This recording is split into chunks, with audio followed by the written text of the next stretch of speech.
again, just the back of your mind that there is a points trophy. And so we want to keep remembering that some of these crews that win a place here and win a place there really start to add up. And so even though we have these big boat individual winners or these very exciting races, there's actually a lot going on behind the scenes that, again, we can't forget. It's kind of like looking all the way across the lanes and finding out lane 7 is suddenly sneaking up on you again, or lane 6 is sneaking up on you again. So you have to be very careful, very mindful of that. But we are looking at the next race coming down the course. Joe, tell us about it. Yeah, definitely. This is the women's second Varsity 4 grand final. We have, from right to left, in lane 1, looking really good, Loyola, Maryland. In lane 2, Drexel. Lane 3, Georgetown. In lane 4, Wisconsin. Lane 5, Lafayette.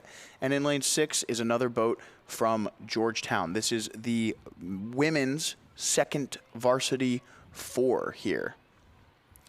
And it looks as though our leaders at the moment are Loyola, Maryland out of lane 1, followed closely by Wisconsin. After Wisconsin, it's Georgetown. Georgetown to Drexel.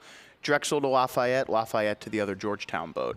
But you can see here the two boats out in front. Loyola, Maryland from lane 1 with a surprisingly great first 500 meters here.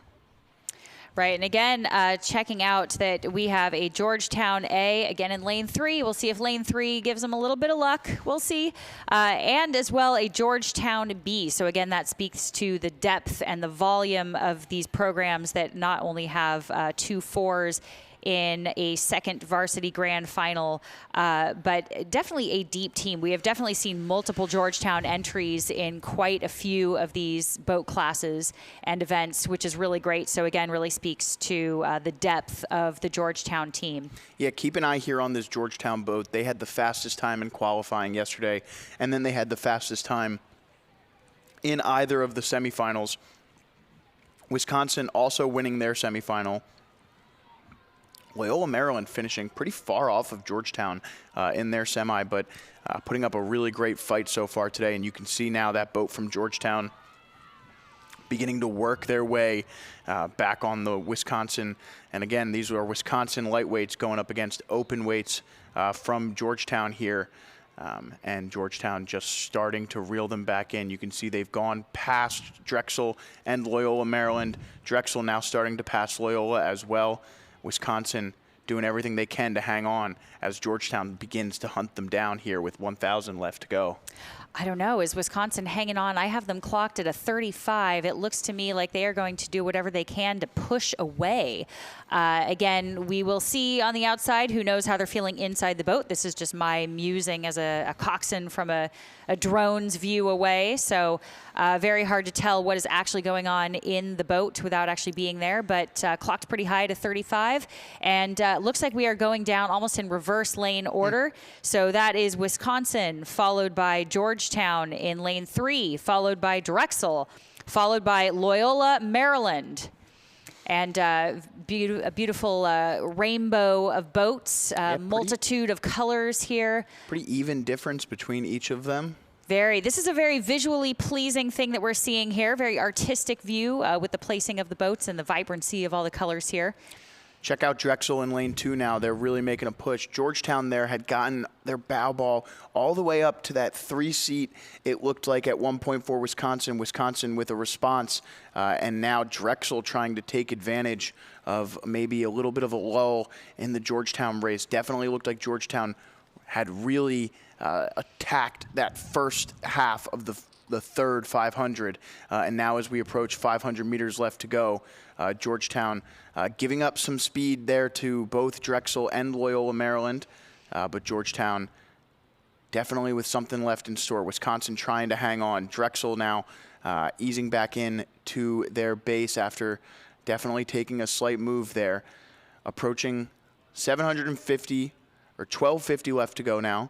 Or I'm sorry, 750 left to go now. And it looks like Georgetown is starting to make that move before the final 500. You see that bow ball beginning to creep up. Drexel's trying to go with them. Loyola, Maryland trying to go with them. That rainbow that we talked about just beginning to shrink back down again as we approach 500 meters left to go. Georgetown and Wisconsin, your leaders at the moment. Yeah, I think what you're seeing here is sort of a now or never moment. And of course, I know this well as a coxswain. When you are sitting in the same position for such a long stretch of the race, at some point you have to tell your crew nothing changes if nothing changes. So we need to actually make some difficult decisions now and either dig a little bit deeper and make something happen or let them walk away with it and stay right where we are. So we have the option, but we have very few meters to do it. So it's time for us to go. So that's the order right there. Wisconsin, Georgetown, Drexel, they are in position for the medals. The question is, who will win which one?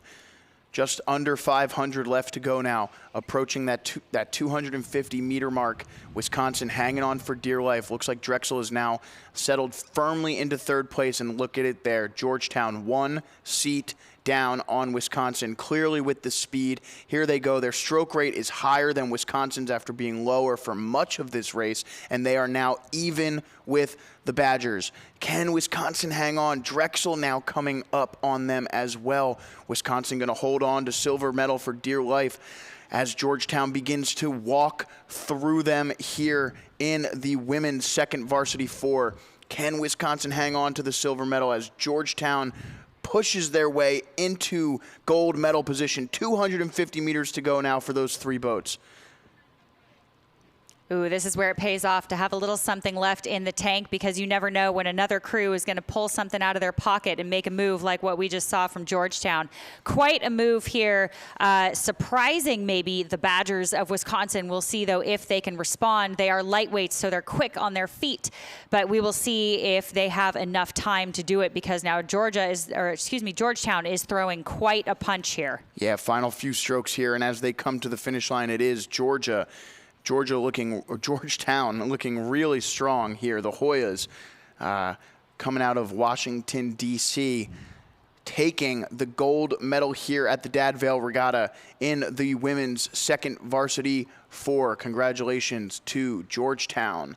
The silver medal here will go to Wisconsin. Wisconsin able to hold off that surging Drexel boat. Drexel maybe went a little bit too early there in that third 500. And there they are. It looks like they lost a lot of speed there at the end of that race. Drexel finishes in third. Well, it's always a risk, isn't it? When you get to the grand final, sometimes you have to try to take a chance, and sometimes it pays off and sometimes it doesn't. So it's big chance, big risk, big reward, as we say. So sometimes that can really pay off if you get ahead and stay ahead, and you can get that comfort level and kind of lengthen out and settle into it and just keep everybody on your stern rather than your bow. But here for Drexel, it didn't quite pay off for them, but does not mean that they didn't execute a very solid race. We just had a great move from Georgetown and the quick-footed Wisconsin Badgers in